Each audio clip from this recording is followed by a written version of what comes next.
Welcome each and last of all. Um, all right, joke. Um, so just the beginning.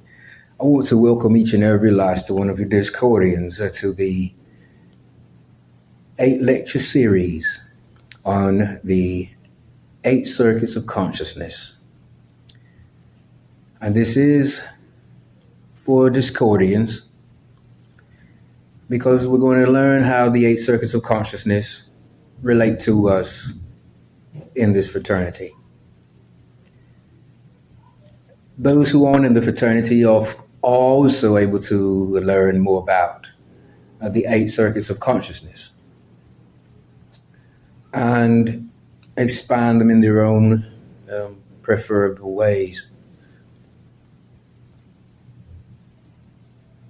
which in the same sense we're going to do today or during this lecture. We're going to expand this in the fraternal aspect. We're going to want to learn how this relates to Discordians. So a little bit about me. I'm a PhD. It is in metaphysics, which is not federally recognized as an academic degree. But it is accredited in or through the International Metaphysical Institution. And so it is a legal degree, it is a real degree, however religious based. I find it becoming more and more essential as we experience crises in our world and society, because peer counseling has been something I've been doing for a lot of hours. We talk credit hours. I'm also a Phi Theta Kappa, and if you see my Greek letters I'm wearing, I was inducted October 22nd in 2020, which is the same year, earlier in 2020, in April, when we got the news about the coronavirus, which was the first semester. I was a return student to college at 40 years old. So I'm 44 now. I'm a Grand Master. I'm a Master Mason. I was initiated in 1998 at 18 as a Lewis. That's 26 years of experience I have as an initiated Freemason. Since then, I've come across brethren and sisters from lodges and chapters. And I've now a large Masonic family. Yeah. Of course, the fraternity as a whole is it is that large fraternal family I'm talking about. And there are some smaller circles that it encompasses, where there is the deliberate display or demonstration or minor ethics, norms, behavior that plays out in a practical way, so that I can continue to enjoy the fraternity as a whole. I want to make a disclaimer. I'm not representing Freemasonry here. I'm only basing the information on my personal opinion as well as my experience generally in Masonic philosophy, platforms or on them. So, yes, I'm affiliated in a number of jurisdictions, and much of it is still to be unspoken of. My Blue Lodge is a very, very private lodge house to belong to. We're not on social media at all, or just generally abroad in the community where it is, or we are Masonic related. We very specific things that we do, etc. So since I became a third degree, raised to the third degree, I've acquired extensive relations or affiliations in Freemasonry as a Freemason myself. And it goes to a number of jurisdictions, and they're not all the same. So one example of this is me coming into the House of Eris under Grandmaster Crowley. I was given first the 8 circuits of consciousness. I took the eight circuits of consciousness into study that same day, immediately, just about immediately. I was excited to get something done because I knew I was going to go and study it. And that would probably be what Grandmaster Crowley would expect to be done, versus to just forget about it or assume it's for somebody else. Eventually, I was awarded the credentials of a Holy Discordian Pope by Grandmaster Crowley. And as an Episcopos, which are all Discordians, going about respective ways in the world, when we're not on this side of the gate, I became a 5th degree Episcopos. And I then became a manager of the New Discordian Society when the opportunity was extended to me or presented itself to me through Grandmaster Crowley. And most recently, I've been installed as a Grand Master by Grandmaster Crowley.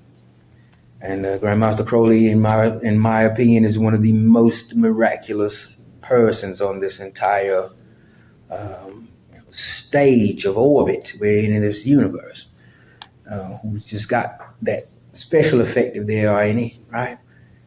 To levitate when it comes to intellect and structure and what it takes for a leader. I mean, the transactional leader to operate with a society or an organization of people. When you've got multiple personalities to keep in or under the craft, or to look through that Masonic lens, if you will. And for what it's worth, Grandmaster Crowley is not just a transactional leader.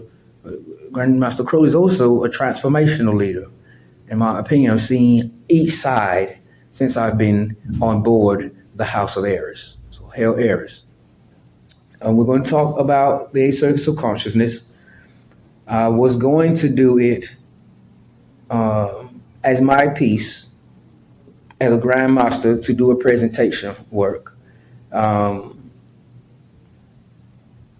as a 5th degree in the Polytheo Meta-Animistic of Eris Esoteric, the POEE, which is where the 5 degrees are talked about, a Pope being the 5th degree as a Pope as well, to produce some works. Because they just said about those degrees, when it gets to the 5th degree, that we don't know anything about the Popes. So the Popes must make an initiative to reveal, if you will, or unveil, perhaps what it is that is to become of substance for the 4th, the 3rd, the 2nd, the 1st degree, in my opinion. So originally I was going to do the 8 circuits of consciousness, a lecture, and we would go from 1 to 8 chronologically. And I thought, what about those who need a little bit more time or looking for more time in the house, in the fraternity, in the brotherhood, And I decided to modify it from one lecture, all 8 circuits, to 8 individual lectures, and to take one circuit at a time. And that way, I believe I can better explain this in a way, because again, as I stated in my disclaimer, this is not representing Freemasonry me. This is my opinion and academically my experience that this lecture series is based on. And so how I could make it relevant would be pretty smooth or jazzy, I suppose.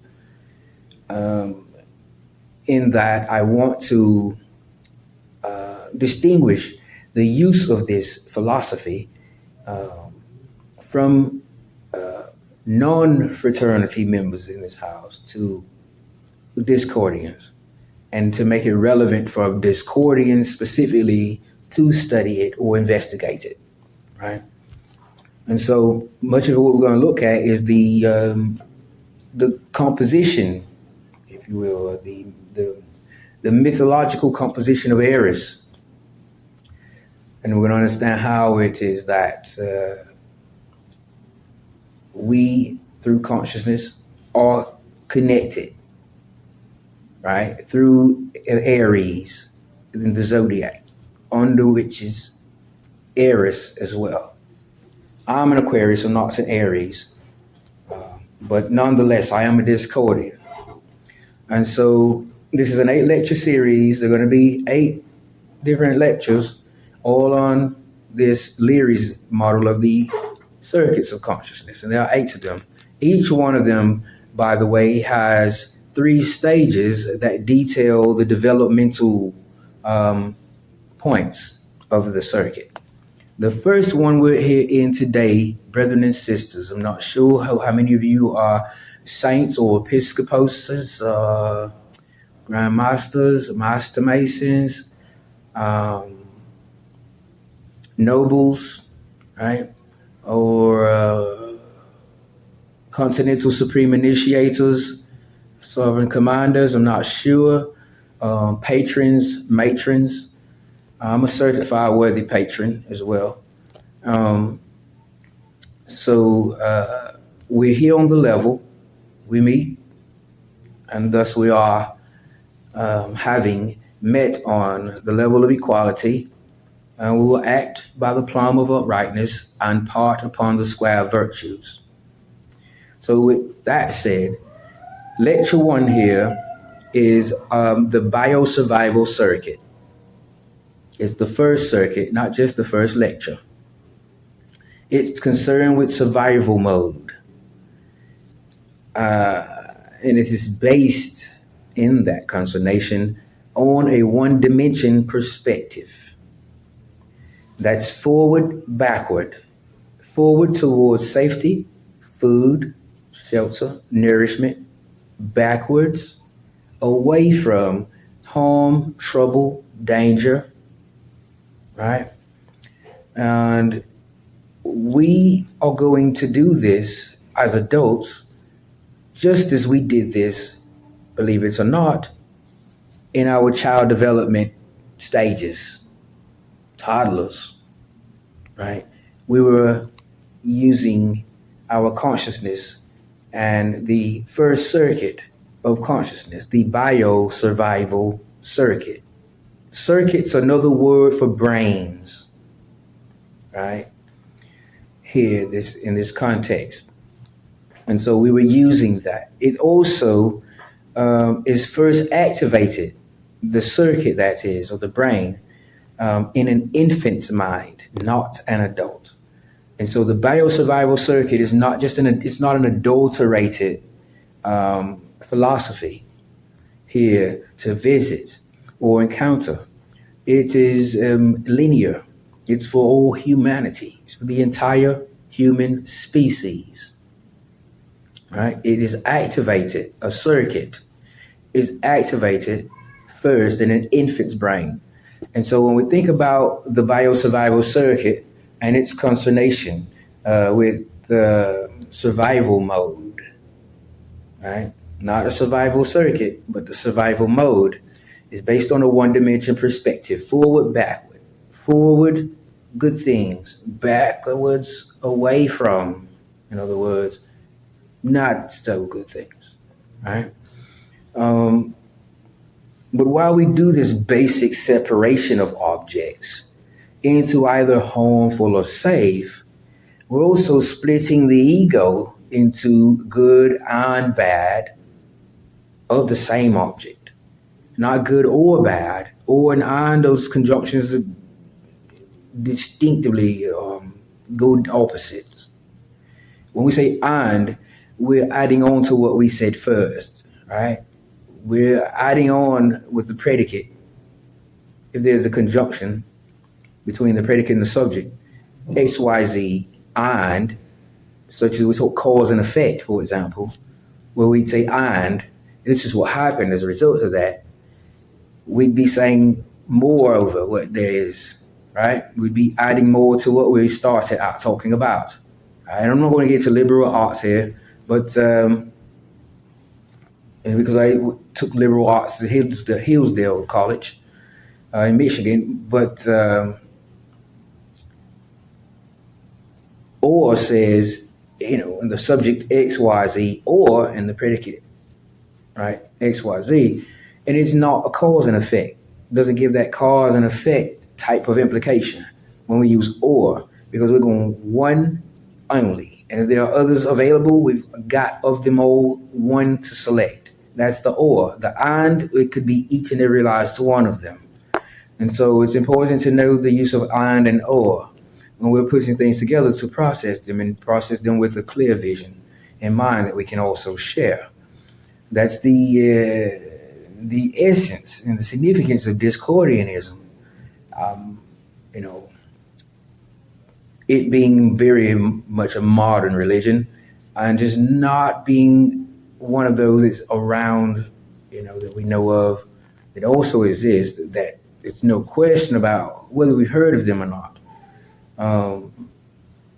So, splitting the ego into good and bad of the same object happens when we're doing this or performing this basic separation of objects into either harmful or safe. We're doing this when we're thinking in one dimension perspective, forward towards water, food, shelter, safety, love, and backward from hurt, danger, trouble, right, harm, unsafe, dangerous positions or situations, right?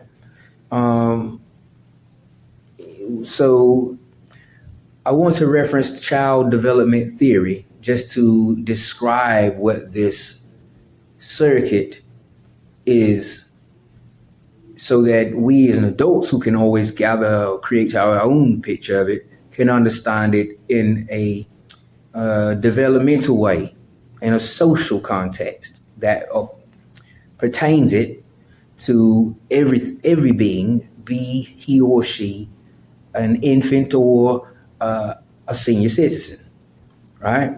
So, Jean Piaget, Jean, Jean-Claude Van Damme, Piaget, the T is silent, Piaget, a theorist, developed the child development theory. It goes 1 stage, 2 stage, 3 stage, 4 stage, you're developed, finished. The controversy there is that not every being's results are going to be identical, and some, therefore, reach the 4th stage and go beyond and are not developed yet fully, right? But the first one of them is the one I want to make mention of because it's the one that's pertinent to this discussion. The first one is the sensory motor stage, and it occurs from the ages 2 to 4.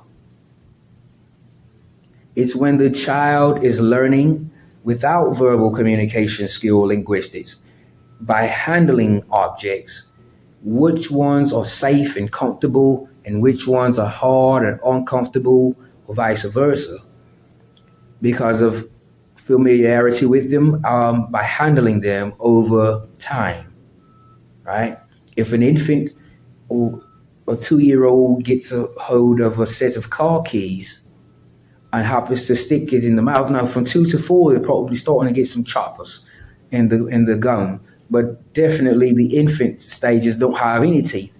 And if the infant happens to put a set of car keys in his or her mouth and thinks it's okay, no matter what its texture is, to chew on it, just because he or she has it in their hand, and it hurts the gum.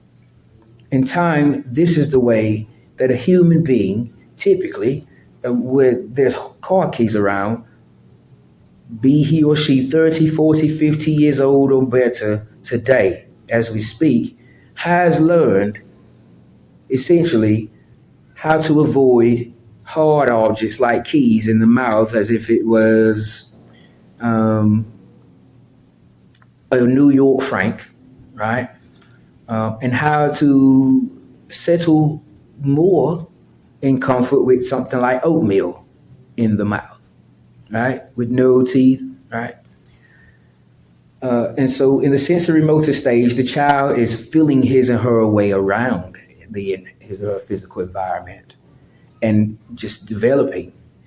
What's hard, can't do it, right? To chew on, can't do it. To sit on, sure.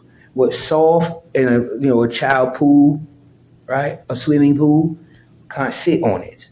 It's too soft, right? Go to the bottom. The water goes around me, right? They're learning that their way around the physical environment, which is essential in the bio survival mode, right? And so shapes and textures, for our awareness and for our consciousness as time goes on. How Circuit 1 therefore relates to discordians,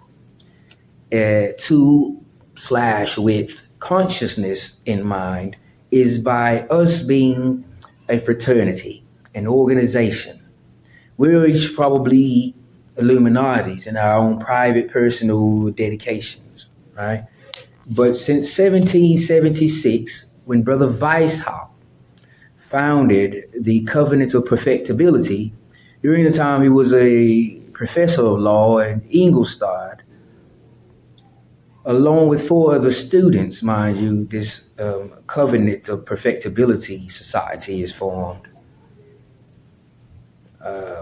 A year later, in 1777, even after he had been discouraging others to join Freemasonry because he looked at Freemasonry as expensive, he himself is admitted into Prudence Lodge under the right of strict observance.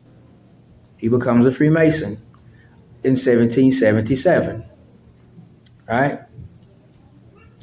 He's thinking of the higher degrees. He wants them. He feels if he can get himself in a position where he has obtained the materials that Freemasonry offers, with that, he can better build his personal private society, right? So he's promoted through the 3 degrees of Freemasonry. He gets himself into where the higher degrees are, and that's where he really wants to work at. Even after they become independent, the 3 degrees of Freemasonry are still secondly in his agenda. The higher degrees are he's after, the mystery schools, the masters, right? And the teachings. Certainly his intellect for such increases immensely once he's become a Freemason, because it's just a different experience, right? Outside of the universal realm where Illuminati is something any individual can personally believe exists within oneself. And that's just the gift of illumination and the belief that oneself has that gift. And that is the character of an Illuminati, right? When there are Illuminatis, individuals that come together in our society at large and form a society, name it whatever they want, that entity is not the same Illuminati philosophy-based entity as is the individual independent dedication to humanity, the perfection of humanity, the human species, the protection and advancement of it, right? It's the difference, because now you're dealing with conformity. You're dealing in a groupthink. You're not able to polarize in this setting, right? You've got to hear other people out and consider what they say, put what they think in what you think, and everybody's got to have a pull in toward the center to create that nucleus in that brotherhood, right? And that's Illuminati Masonic organization since 1777. So Brother Weishaupt, himself an Illuminati, he also became a Freemason and built his his life around society. Things like being a catalyst or an advocate, for a certain kind of society. Maybe he, in his mind, saw as the one that the world should look like. And he's, dedicated to it. He's an enlightened Mason, right? And all Masons are enlightened Masons. Enlightened Masons are Illuminati as well, right? But there's a distinction to make between using the term very vaguely and very broadly as Illuminati and using it very specifically in saying Illuminati of Avignon or Bavarian Illuminati or Discordian Illuminati or Order of Illuminati, Illuminati USA, New World Order. That's being specific about Illuminati. And the general, idea of illumination, where there is no record kept of who is an Illuminati, who isn't. There's no knowledge of who is and who isn't in that totally independent gift or belief to have the gift of illumination. Right? There is no holes on that whatsoever. It's something that only the Illuminati, him or herself, is aware of, right? All the more reason, the more effective it can be of service to humanity, in my opinion. But when we get into Illuminati Masonic, we're talking about Illuminati by choice, because we're going to have any name we want, and the 1784 decision of the elect of Bavaria at the time in Germany to designate Illuminati as a branch of Freemasonry. Mind you, by this time, Illuminatis had already been joining lodges, but then there's still the idea that has been around for more ancient years than Freemasonry, which is just the idea of illumination, right? That is still influencing society, right? Craftsmanship, trade, industry, illumination, encompassing it, it's kind of like the wallpaper or the background of whatever picture we're creating, right? Because essentially there's no transparency in it whatsoever. There's no knowledge of who's an Illuminati and who isn't an Illuminati. But if you're in a Masonic lodge, if you're in Illuminati that's designated as a branch of Freemasonry, then you can be described by those in the fraternity from one degree to the next, so to some degree, as an enlightened Mason, right? And so that's what Brother Weishaupt is. The W, when it's in German, is pronounced with the letter V, with the sound of the letter V. I tend to discredit or not even, and it's totally, literally ignore something that's about a Bavarian Illuminati or Illuminati's organization history when they don't pronounce the name as if it is German. When someone goes at Weishaupt as Weishaupt, then I don't think they really research whatsoever German culture, let alone our fraternity and our gentle craft. And so let's look at some of the ways that the Circuit One relates us Discordians to consciousness, or with consciousness, relates us with consciousness. We have beliefs. Discordianism is a religion, right? There is the belief in Discordianism that chaos is just as an important part of reality as is order. It's not greater, it's not less. Right? It's not better, it's not worse. But it is just as an important part of reality. So in its own right, in its own stance and space and place in the universe, it too is a part of reality versus a discarded item. Right? And so we have beliefs. Right? Discordianism, modern. Right? Modern religion. Got a boost into its popularity or popular stage it is at now through the Illuminatus trilogy when it came out I think around the 1970s, right? And we know Illuminati was an organization such as Discordian Illuminati in 1776, right?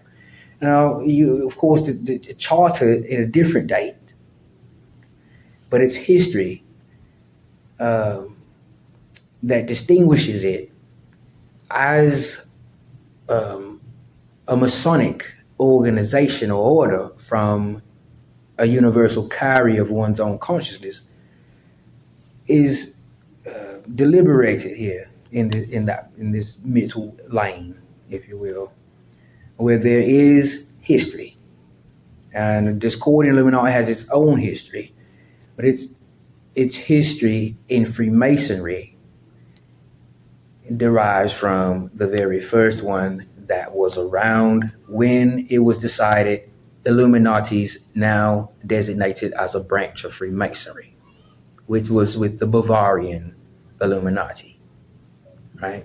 Still, there's Illuminati, and Discordianism is in there, but it's got its own wings to spread nowadays.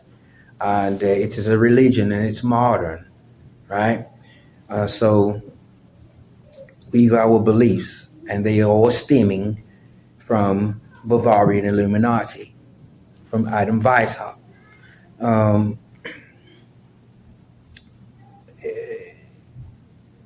In the beliefs, we've also principles. Like here, we meet upon the level of equality, right? There are different degrees here, right? Different reason to attend, right? Different expectations, yeah, as a result of attending, in our own personal, respect, professions and walks of life. But as a fraternity, we are on the level still. We meet upon the level of equality, right? So we've principles, the three tenets of Freemasonry: brotherly love, relief, and truth, right? And so we've got, as every enlightened Mason has, upon being initiated, charged with some obligation. Every Mason's charged with spreading Masonic light. So we've also an obligation individually, right? That enables or allows Circuit One, relevancy, right, to us as Discordians for what Discord is. Earliest modes of survival. Earliest modes of survival come about. The first one is fight. The second one is flight. The third one is freeze. And the fourth is fawn. To fight mode of survival, we're to go towards the threat, feeling a chance to win, right? Not to be devoured or consumed or to lose, right? For some people, not to take second place, third place. Your first place, or you don't win anything, right? We can also go into flight mode, where we flee away from a threat.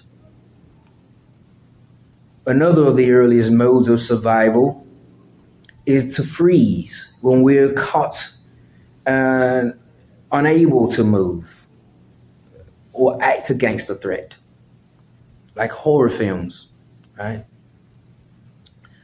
And the fourth one is to fawn, Fawn, fawn, which is when we immediately are acting to try to please in order to avoid any conflict.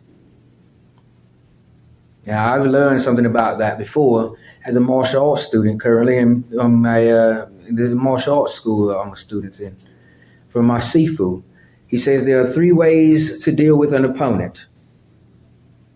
Number one is to knock the opponent out. Number two is to lock the opponent out. And number three, similar to the fourth of earliest modes of survival, is to give this person what it is that she or he wants, so they will leave you alone, right? So they'll leave me alone, right? I'll give him or her whatever it is they want. I don't have to knock them out nor lock them out, right? Fight at a distance or fight up close. Give them instead until they leave you alone. And that's how fawn is, to immediately start acting to please in order to avoid any conflict, right? It is effective. So survival mode is a wave-based mode. It's prototypical. It's, as a mode, survival mode, been in use for tower defense games. You've got multiple things going on. You've got to watch them all.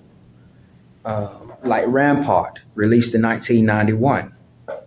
There's also the very first survival mode game, released in 1878 by pioneer developers Pickering's Gaming Emporium. All right, in the 19th century.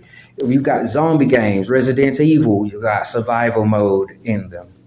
Or Call of Duty in them. Metal Gear, Siphon Filter, Gears of War 2, all right? You've got a mobile app game called State of Survival that has it in it. And so, survival mode, also referred to or called horde mode, it's been in games for a long time, so it's something definitely that is activated first in an infant's mind. We use it when we are processing along the first circuit of consciousness, first of 8 circuits. Grandmaster Williams, why are we studying the 8 circuits of consciousness? Today, the first one, the biosurvival circuit, or brother, right? The reality of consciousness, the reality of it, right? Not the substance of it or the existence, but the reality of it. It gets deep in philosophy. It emerges from the exchange of information, right? Via chemical and electrical signals in the brain. So we've got to engage in order to use it, in order for it to contribute to the prosperity, the progress that it is, of course, as Discordians are, or enlightened Masons are aspiring for. Yeah. It emerges from the exchange of information. So it's not just one single solemn sit in academic investigation or in research and getting a whole lot of data and never disclosing any of it with anybody for any reason. And for all reasons we could have for not doing so in the world, that is going to allow us to experience the reality of consciousness, right? Unless we are engaging, it is not going to become a latent function. It's going to be a manifest function, but it's not going to become a latent function, which is post a manifest function. And if it does, we're not going to be, able to identify it, right? because from our environment, our physical environment, and what it takes for us to use our senses and our logic and to reason as well, we are to be conditioned with regards to self-awareness, right? Engaging, right? Exchanging information, right? The better we are with our environment, as we talked about, we mentioned about the sensory motor stage, or let's talk about the one dimension perception that the first circuit concerns itself with regard to survival mode as the biosurvival circuit. And we can also agree that these circuits, or this circuit, is relevant and pertinent and critical whether we are 100 years old or if we are 1 year old, right? So our environment and how we make our way around, figure out what's good and what's bad, it details us when it comes to self-awareness, right? And the better we are with self-awareness, the greater the influence of self-awareness or awareness in general has to do with our consciousness, right? So that's my take on why. Why are we looking into it today? Speaking of looking into, let's look into the esoteric of Eris, right? Because I'm sure we just can't get enough of experiencing the brotherhood lifestyle and the benefits of membership here, especially on the Grandmaster Crowley, in my opinion. Super love Grandmaster Crowley, right?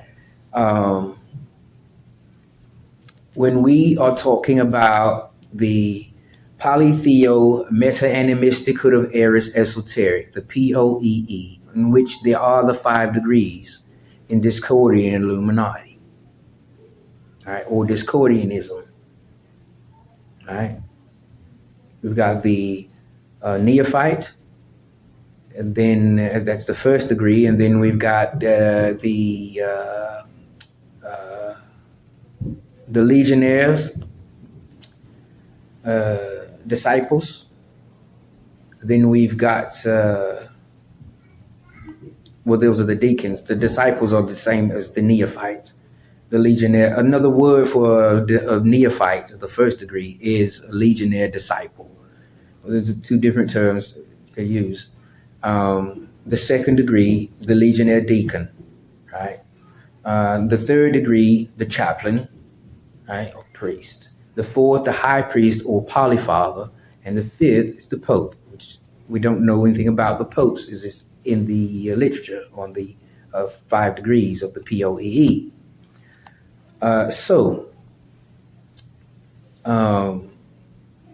We are going to want to talk about the esoteric of Eris, right? And uphold the Discordian Illuminati and the House of Eris as well when we do so, right? So we're not going to do what others have done and make Eris unpopular, for example, right? The main ones. She's the goddess of chaos, discord, and strife. And she's unpopular in Greek mythology due to her problematic behavior and ability to stir up trouble wherever she goes. I think it's ironic. She's the ability great, but it does not necessarily mean that she does that everywhere she goes. But she does have the ability, right? And so let's discover, brethren and sisters, why the behavior of Eris is mistaken by lack of consciousness, or due to lack of consciousness and awareness. Let's use those 2 perspectives to illustrate how there's a different way to look at Eris and not change anything at all that we've learned already, right? How are we going to do that, Grandmaster Williams? We're going to do that through consciousness. We're going to do that through awareness, right? So let's discover why, again, the behavior is mistaken. Why? Not how, but why. Also, let's explore a more profound meaning of her ability, right? This ability to stir up trouble wherever she goes. Let's explore a more profound meaning of her ability and not what possibilities are lying awaiting as a result of what her ability is. That she might stir up trouble everywhere she goes. She's got the ability to, right? Let's explore a more profound meaning of her ability. Is my suggestion, right? To causation in any way, right? This is something to chalk up to causation, because this wherever she goes, that's literally wherever she does go, right? Because I think that some of where she goes in wherever refines us instead of defines us. Because, well, mostly because we're not Eris. We're each our own individual person. But we know Eris is the goddess that favors this craft of ours, right? That stands to represent, if anyone can, represent this fraternity. Eris can do it, right? We can't, because we each have our own experiences in ritual, right? Not everybody's experience is the same over the same one ritual of initiation into this organization. I personally surely feel my connection in this fraternity is based on how I perform the ritual. It's not academic. It is not in service to others, right? Ironically, but it isn't, right? I understand in our 24-inch gauge we learn about in the first degree of Freemasonry, and we continue to learn throughout our life as enlightened Masons. The 24-inch gauge calls for the first eight hours of the day to be dedicated to service of others. That's also a foundation of what our day is going to be like. So, the irony, I really love it and I appreciate it, because it shows us we go and do a little bit and afterwards it's a whole bunch. And it's just because it was a little bit. Or we go out and we do a whole lot. At the end, it's not very much because we've went and done so much, right? So, I think that we're going to appreciate the esoteric perspective or aspect, a little more. When we are through the 8th lecture, and then have one picture to compile about the 8 circuits of consciousness, then we may have as we stand, right? So, Eris is not, I guess, a distant entity from, the standpoint of the perspective of Discordian, no matter what degree. When we go into something like the 24-inch gauge, day to day, each day, personally, in our own personal life experiences when we're implementing that working tool in terms of speculative masonry and its symbolism, as it is a real tool in its symbolic format, if you will. That is that the second portion of the 24-inch gauge is to be dedicated to service to God, and the final portion is to rest the body to sleep. So in a 24-inch gauge, we've got 3 increments of 8 hours, right? 24-inch gauge, you've got 3 segments of 8 inches, right? Or 8 segments of 3 inches. But we're talking about a 24-inch gauge, and we're talking about how the very first beginning, the first 8 hours of it is to service of others, right? So talk about service to others, of course we're into that, right? Also, in the 8 circuits of consciousness, each circuit has 3 stages we talked about earlier, or mentioned earlier, that detail the developmental points of the circuit. So there's 8 circuits, 3 stages each one. So there's 24 again, right? So in consciousness, we're very easily capable here as Discordians and enlightened Masons to find ourselves in the universe, right? And to enjoy a more profound exploration of the meaning of the craft as we are united, so that we're united in that quest for knowledge, right? We can find this no matter where we are going for resources, right? Doesn't always have to be the library within the lodge. We could go to the public library and find our place in the universe as Discordians, as Freemasons, right? So this whole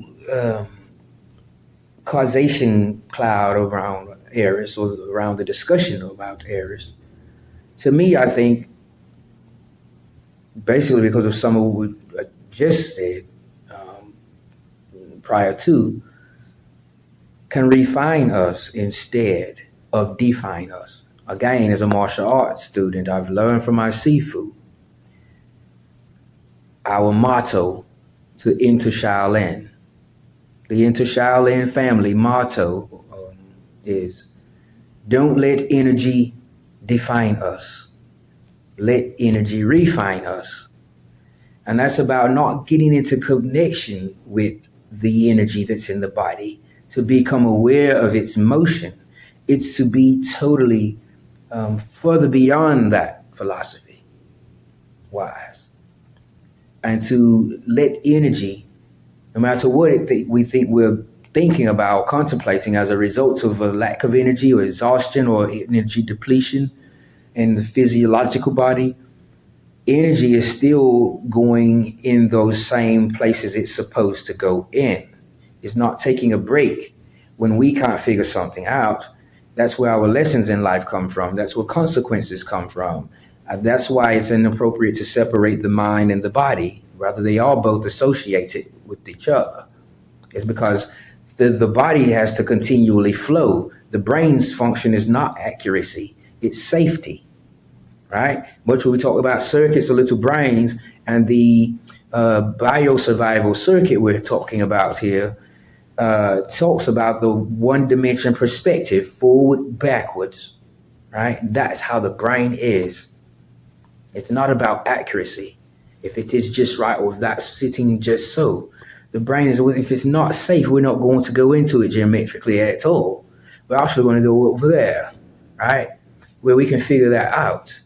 Whether we need to touch it or not, we understand it and we can become self-aware. And because we have increased our awareness in our environment, and that has influence on our consciousness, right?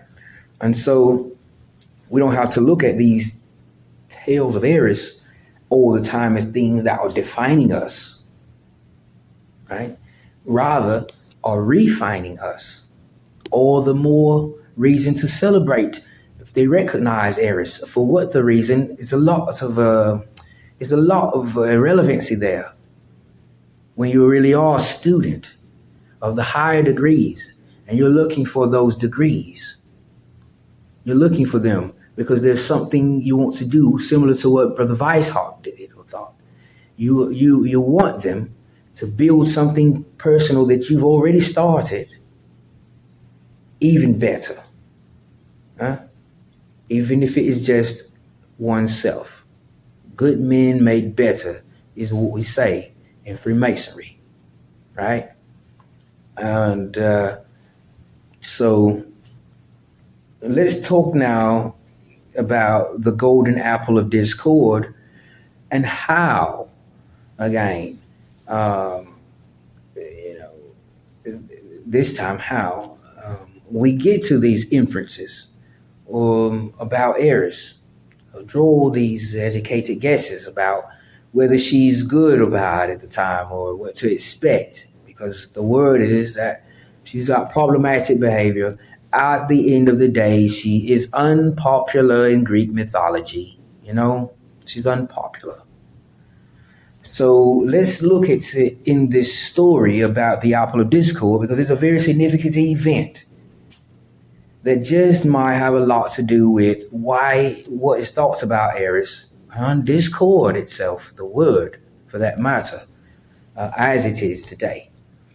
Eris is not formally invited, right, to the King Peleus and the sea nymph Thetis' wedding ceremony. Other people are, but they're popular, right? And so, like typically wedding ceremonies, even on the social casual level, those who are popular among the bride and the groom are invited, right? And Eris is not invited. Well, what does Eris do with the rest of the universe, right? Eris decides to show up informally, right? She wants to support them that much, If they turn her around at the door, she's probably accomplished her goal, right? She wants to show up. And so she does that informally. She brings with her a golden apple that has a word carved or engraved in it. That means the prettiest one or the fairest one. And what that word is, a single word, Calliste, right? She tosses the apple onto the banquet table. People are already engaging here. She comes in, tosses the apple. No one else has probably tossed an apple all night or evening or day. And the attention from each person into the ceremony transitions to the golden apple by the word Calliste, meaning the fairest one. I have some theories here, but these are her story. Hera, Athena, and Aphrodite, they gain each a particular consciousness. What's particular about it? About the general state of consciousness?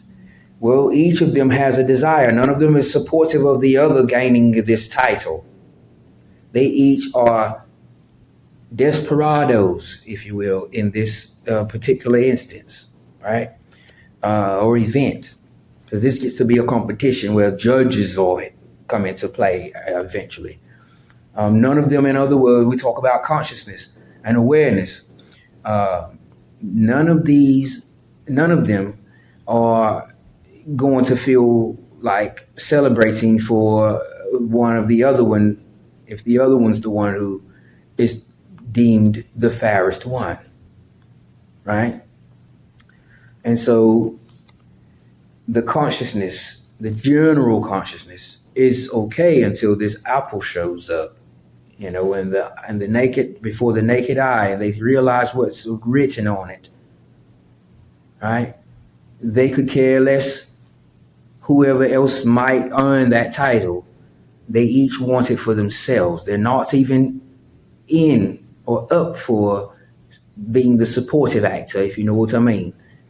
And so the particular consciousness is about wanting to earn the right to the meaning of the golden apple as a gift, being that it has that word Calliste engraved on it, which means the fairest one.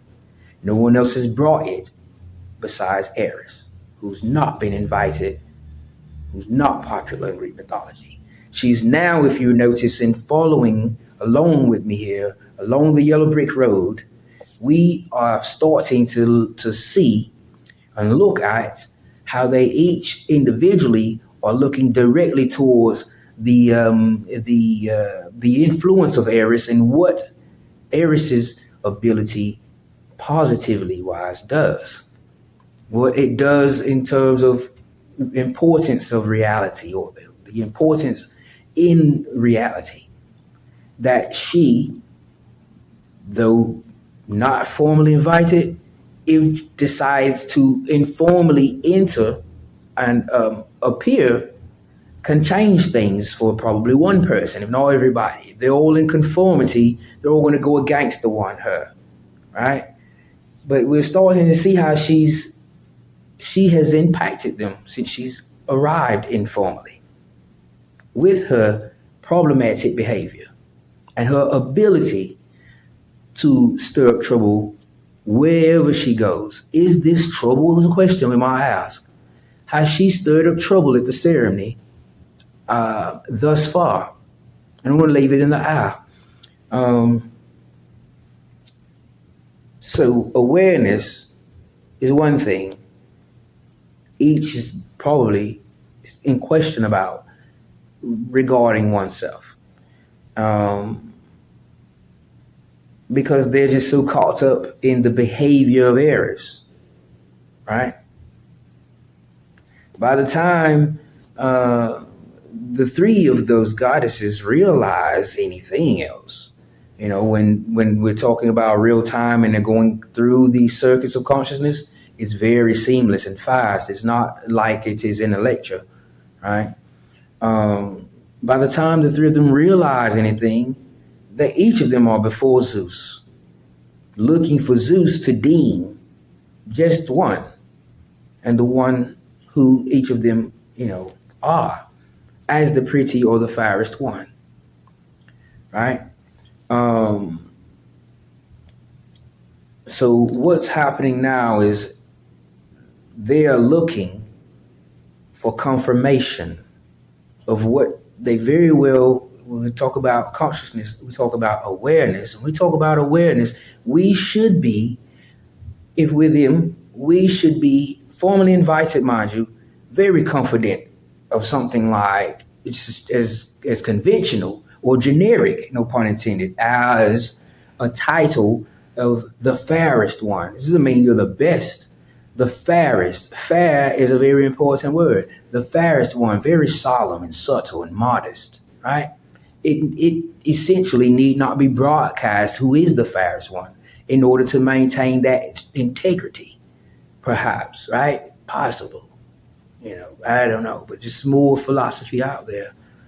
But they're looking for confirmation from Zeus. Zeus let everyone know I'm the fairest one. And that's pretty ironic, in my opinion. Anyway, Zeus isn't able to decide after all. Zeus puts this decision, you know, into the hands of Paris, the Trojan prince. So yes, Paris is going to say who's the fairest one, right? That's still not good enough, right? Because whereas Paris could say who is and the other two aren't, and you need not say you aren't and you aren't and you are, just say you are and leave it alone, right?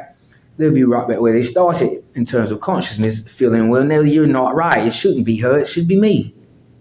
Why is Aphrodite the fairest one? It should be me. Hera, right? No one's going to change their perception and this implementation of the biosurvival circuit, where it's concerned itself with survival mode, right? And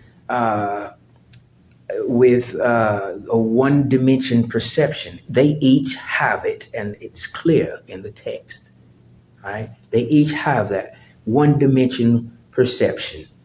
And it is so happening to be in this situation, encompassing being the fairest one, and that is it.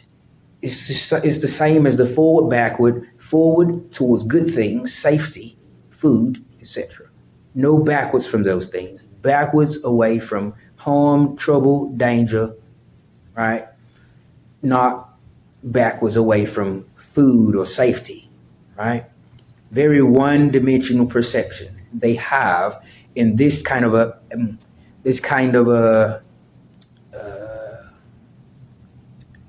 aesthetic way, right? So it could have been you and the others aren't, but they are bringing forth their best to convince or to bribe the judge of who should be the fairest one, right? So his decision alone isn't going to satisfy them, and that's because they each have their own consciousness and their own circuits. They each need to stay connected with and in touch with, right? Because survival mode is something different from winning or losing. Earliest stages of survival mode we mentioned earlier on include to fight as well as to flight, right? We go in fight mode or flight mode, right? So survival, it's a very agile kind of a methodology, right, if you will. And this is where they are. But they don't understand it because they have not worked as much as others have with being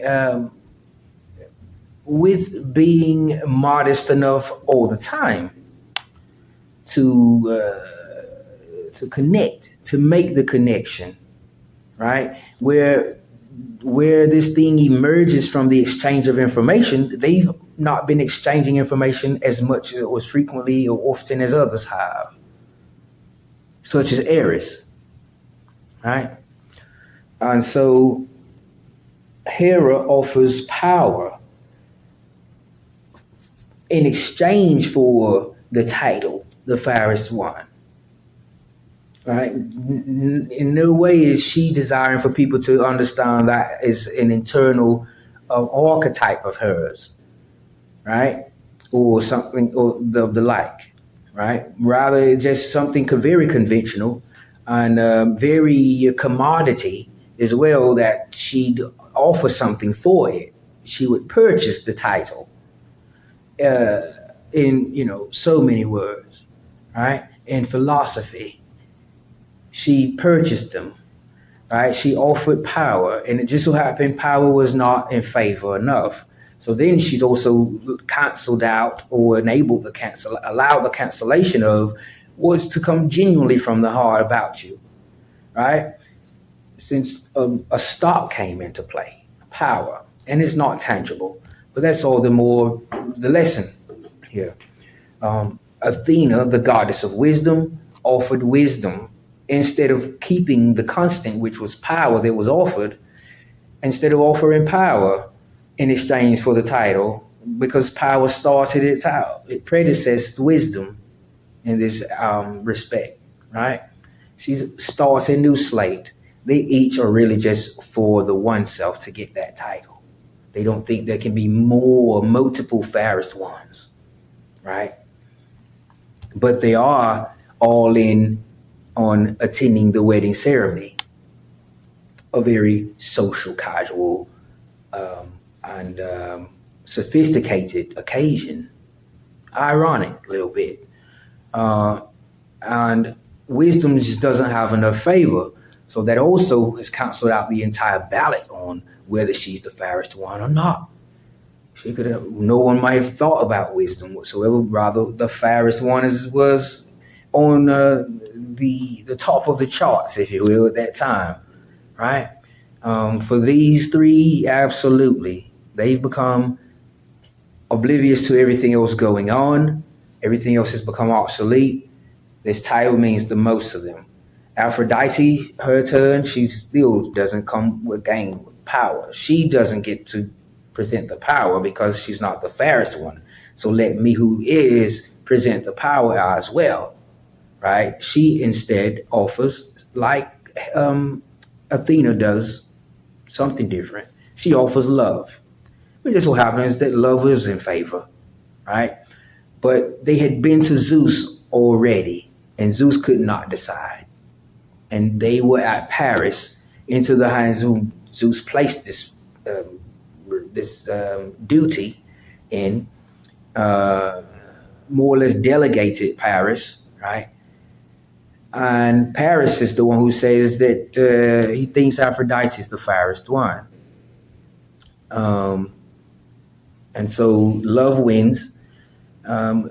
Spawning from this ceremony, there's another marriage, right? Another wedding. There's also the 10-year Trojan War that this led to, right? And you can learn more about the Trojan War, go on in Troy.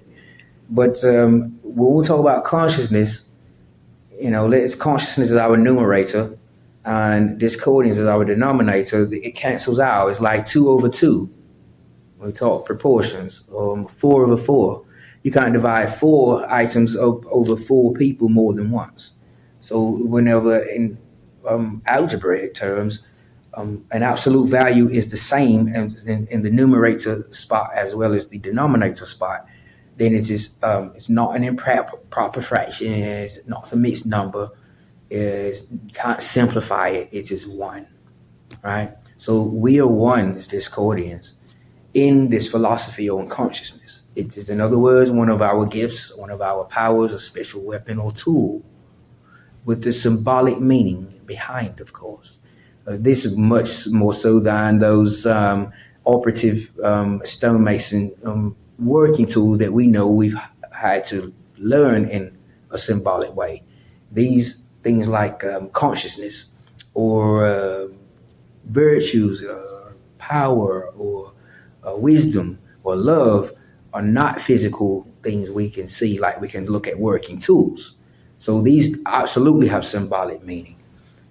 Discord has its place in reality, and there's no way to get around that. Disagree with it, agree with it, but it has its place in reality, and that I wouldn't argue it. Not accepting such, as it is this demonstration by not inviting errors on purpose, all right? When it comes to find things in truth, not whether they're true or false, it costs opportunities. Because a lot of us are fans of truth, whether they are true or false. We're fans of truth, more so. And there are others who are fans of true things more than anything else, than truth or false things, right? Or fantasies, right? And some are more into the falsehood of things than things that are true or things that have truth to them, right?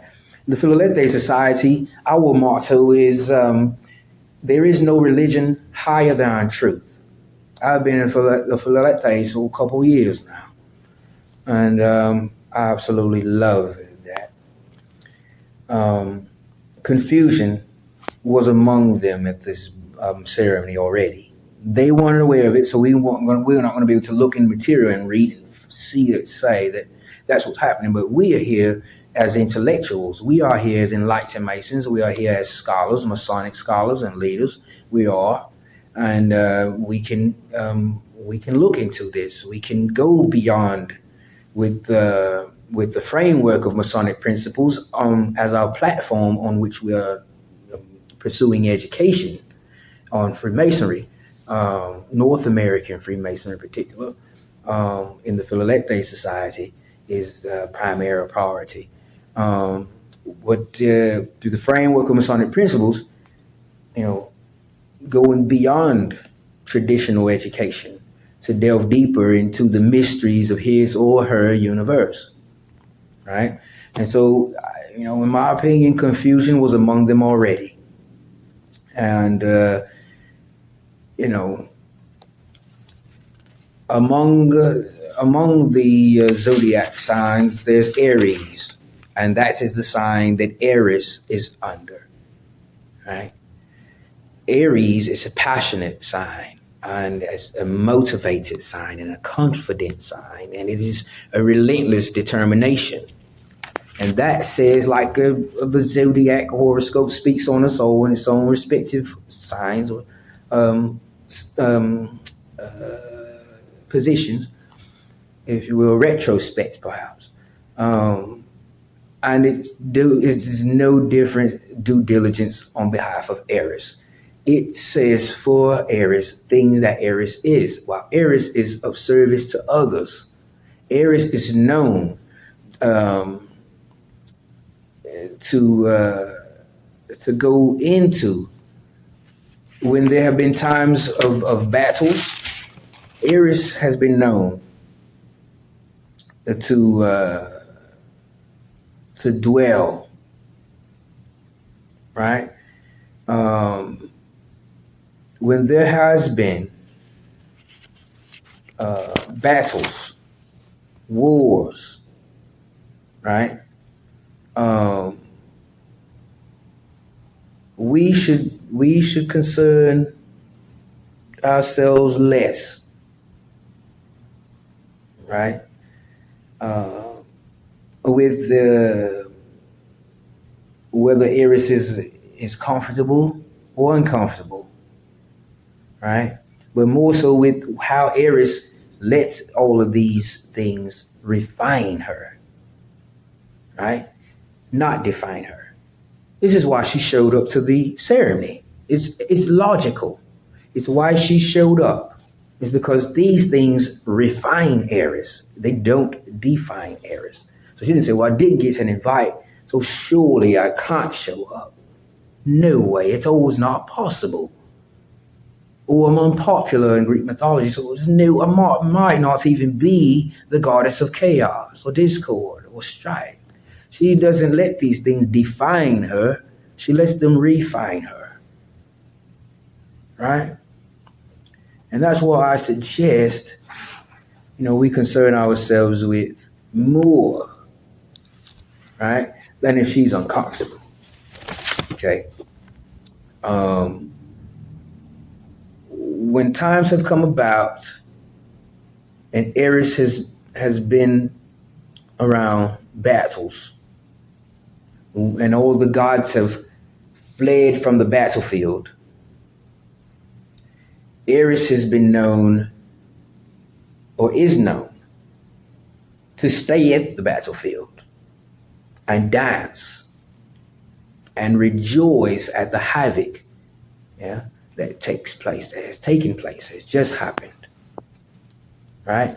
So she's the one who's swooping in where there is chaos and just transposing her understanding of it and not letting it define her, letting it, though, refine her. Especially when we talk, real time, when a battle's over, so is the chaos. And you look at the battleground and ruins and all of the weapons that have been thrown to the ground and dropped by warriors or gods. And we want to look at it as chaos in our modern world. We want to look at our environment as a chaotic place. And that, to me, is the misfortune in those situations. Because, we can't understand the entire universe anyway, because there's always, to go along with the one self, every other individual who shares the one universe, right? And makes sense of his or her own universe. Because again, the reciprocity. There's always someone to work around or work with, to work for, right? To work like. We are built in an image of likeness unto a greater entity, right? So, we're stuck there. Discord, therefore, cannot be avoided, either way we look at it. Philosophy, physiology, discord cannot be avoided.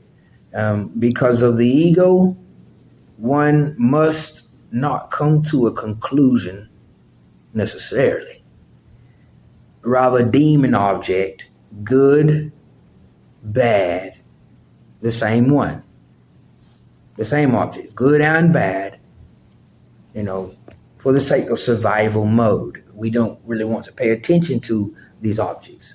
They are barriers, and we're, because of that, and that's alone, processing them, right? It's a part of the journey between a departure and our destination is where this happens. It's irrelevant to what our goal is, but these things often are unforeseen and inevitable as well, which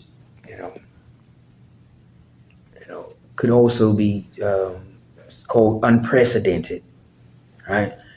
No contender survives Eris as the goddess of what she does, this discord, at the ceremony.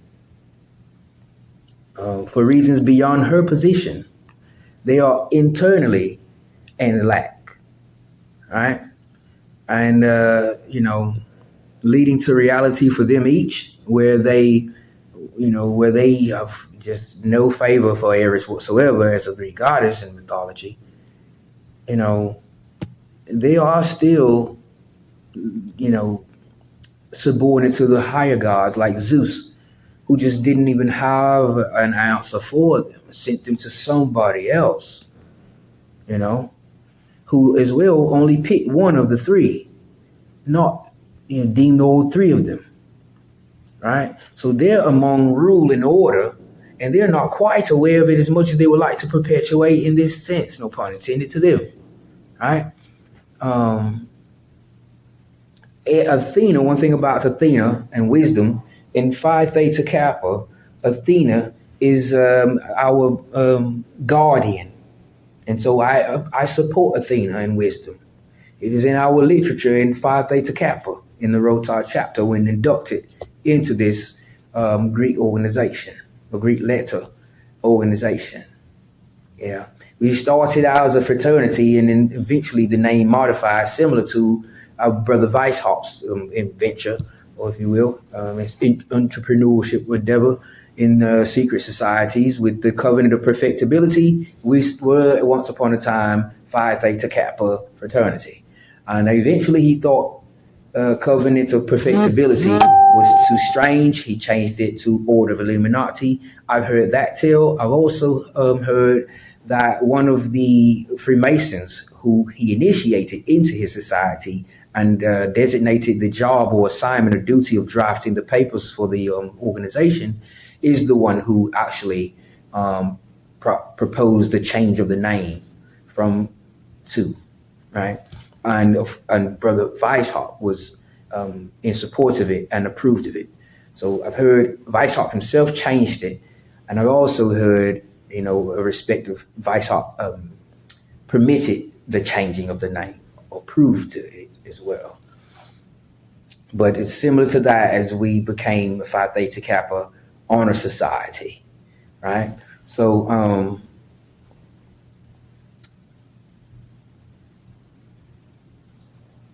this compromising spell people are under, it is costly because it's truly not a point of compromise. It's where we are in the freeze in those among those earlier stages of survival.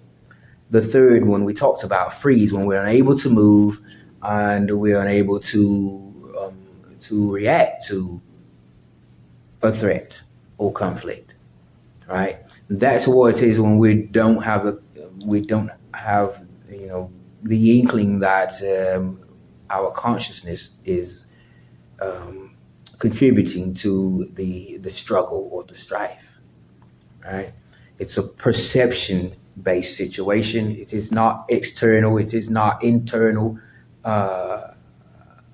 in the sense of our emotions or emotional intelligence, our EIQ will allow us to be interpersonal and not have any play on our locus of control whatsoever. So we can still attribute or associate our experiences to things that we believe either, if we have an external locus of control, are rooted outside of us, in other words, beyond us, or internal locus of control, where we think that the source of our experiences come from within ourselves, right?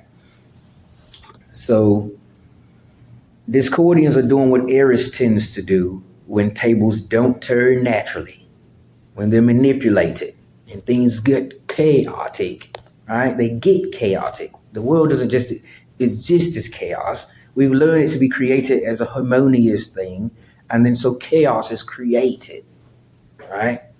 And so, when tables don't turn naturally, right, rather by manipulation, we Discordians tend to act or become assertive as Eris does, right? We're bridging gaps. We're bridging gaps.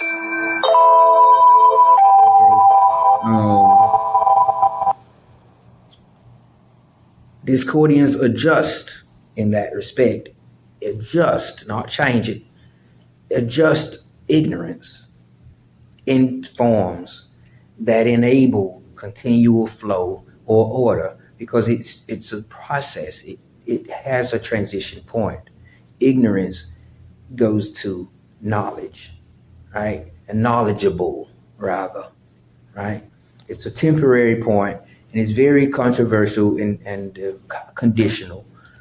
And we can transpose what it means in terms of our interpretation of how we interpret it in various ways to desensitize the situation, to be very accepting of what it is, understand it better, and the like. The biosurvival circuit is essential for Discordians, since our agenda is at the center of energy that need not be to define us, rather refine us. The natural or nature of energy, or chi, right? As they said in the ancient martial arts philosophy, chi, energy, right? This religion, Discordianism, charges Discordians in all 5 degrees, or any of the degrees, in all degrees, with a job, right? And that is to spread light, as in the beginning, right? Which sometimes can be hard to find. And this is why it's important for us to be united in that quest for knowledge. Because the new generation of Freemasons in search for Masonic light exists, and not satisfied with simplistic answers. They ask for more information, deeper engagement, expanded fraternal contact, and a more profound exploration of the meaning of the craft.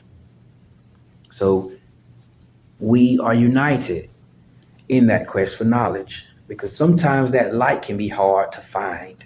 It's one of the benefits to our unity, right? And the importance of us forming the nucleus, right, in this brotherhood. Consciousness connects Discordians. Also, let's talk therapy. Let's do psychology. Consciousness connects Discordians to healing, right? To survival, and to the great architect of the universe. Consciousness. We can stay in connection, right? Through our religious practice, whatever it is, yeah. That is a base of our association with Discordianism in light of the Creator, right? And so among the source of protection among it or amongst it and advancement of the human species is the dedicated Discordian, in my opinion. So we look at Eris, and then we go a little bit further and look at the planet Earth, right? Then we can see the world of the Earth we live on, on this planet. But we can see the planet first, just past Eris, right? We can see the planet. And as the planet deliberates a person, Eris in this case, we can then see from the crust of the planet, in a metaphorical way, the mantle and then the core, the energy again, the nucleus where we want to be. And this, and what that means is we start to look into the personal Eris, and not just from what people have to say about it, right? The lifestyle, right? Her position in Greek mythology, right?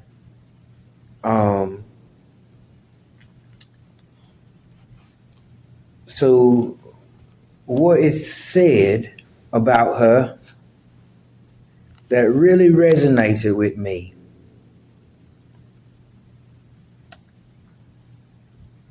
when I came across it is that she is insatiable in her desire for bloodshed, and after all the other gods have withdrawn from the battlefield, she still remains, rejoicing over the havoc that has been made, which means she's an optimist to me. And that is how she's given the duty or the charge by the great architect of the universe, God himself, to be the goddess of discord, right? Or strife or chaos. So, that doesn't mean she created the battle or all of the scattered materials and items on the ground after the battle's over and everybody's gone. You can see across the horizon, the landscape, all of the ruins, the rubble that we could very well in our modern ways call chaos as well, right? Or grounds of chaos, or somewhere that chaos has been or is probably expected to continue by the volume of scraps and debris and fragments of things, right? Broken, damaged, burned. But that she can come into that environment, right? And perhaps rejoice because it once happened, but it's over now. So she can very well continue to dance and rejoice at the havoc that has been made, because in all logic and reality as well, remember we're talking reality here as well, brethren and sisters, that particular battle is not going on. She's staying in the middle of the battlefield, is it? So why can't she be rejoiceful over the havoc that's been made when it's taking place already in time, in history? It's become a part of history, right?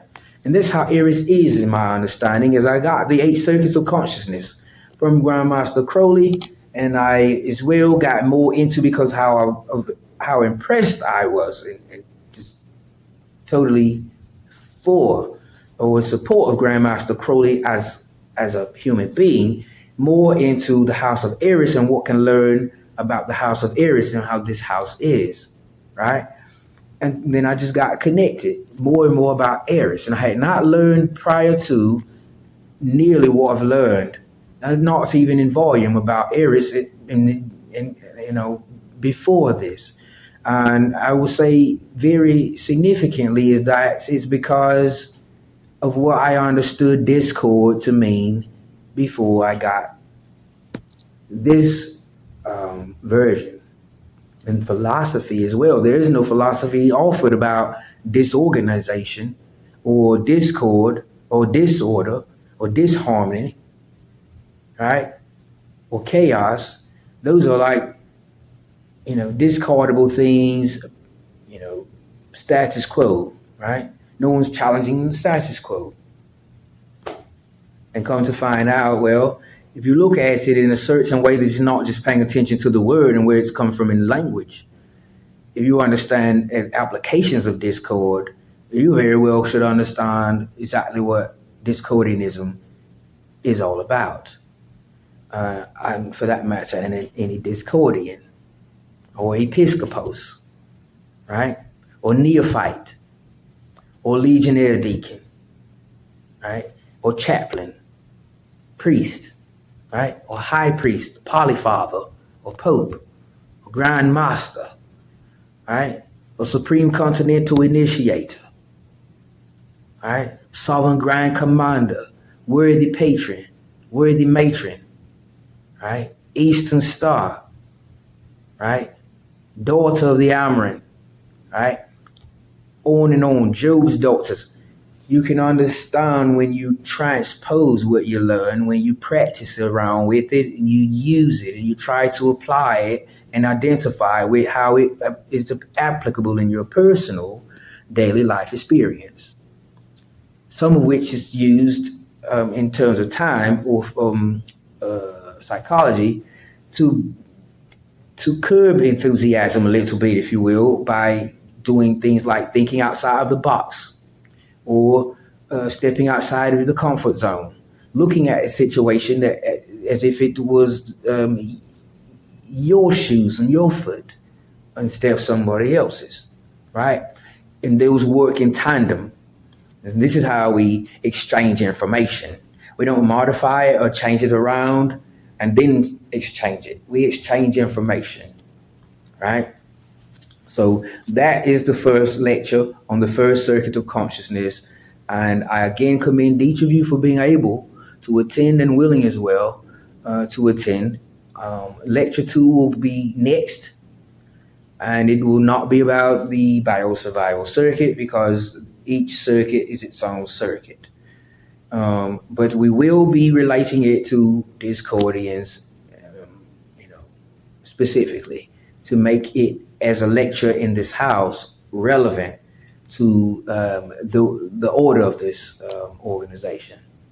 Yeah, because it's information anyone can find useful, helpful, either for themselves or for somebody else, for a number of reasons, multiple reasons, right? So we will be again tying it into Eris, and we will be doing that on each and every lecture, 1 to 8 throughout this entire 8-lecture series. And so I commend you again, and I thank you again, and I hope you enjoyed it. I hope you found this helpful. I am Grandmaster Williams, and we meet upon the level of equality. We act by the plumb of uprightness, and we part upon the square of virtues until we meet again. Good day.